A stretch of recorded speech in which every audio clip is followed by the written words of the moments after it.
Les combats entre les troupes thaïlandaises et cambodgiennes sur une frontière disputée se sont intensifiés vendredi, Bangkok avertissant que les affrontements pourraient dégénérer en une guerre totale. Enracinée dans un différend frontalier remontant à l'époque coloniale, cette flambée meurtrière reflète le tumulte politique intérieur qui secoue actuellement les deux pays. Le Premier ministre par intérim de la Thaïlande, Phumtham Wechayachai, a averti vendredi que les affrontements transfrontaliers avec le Cambodge, qui ont déraciné plus de 13 000 personnes, pourraient se transformer en guerre alors que les pays échangeaient des frappes meurtrières pour la deuxième journée. Un différend frontalier de longue date a éclaté en combat intense avec des avions, de l'artillerie, des chars et des troupes au sol jeudi, et le Conseil de sécurité de l'ONU doit tenir une réunion d'urgence sur la crise plus tard vendredi.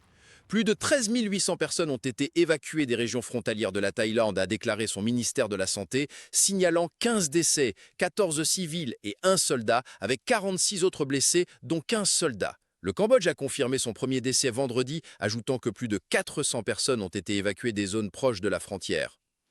Nous avons essayé de faire des compromis car nous sommes voisins, mais nous avons maintenant ordonné à l'armée thaïlandaise d'agir immédiatement en cas d'urgence, a déclaré Wechayachai aux journalistes à Bangkok.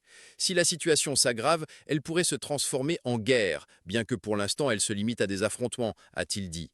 Le porte-parole du ministère des Affaires étrangères, Nikorndej Ballandkura, a déclaré que la Thaïlande était ouverte aux discussions, éventuellement aidée par la Malaisie, l'actuel président du bloc régional de l'Association des nations de l'Asie du Sud-Est, dont la Thaïlande et le Cambodge sont membres.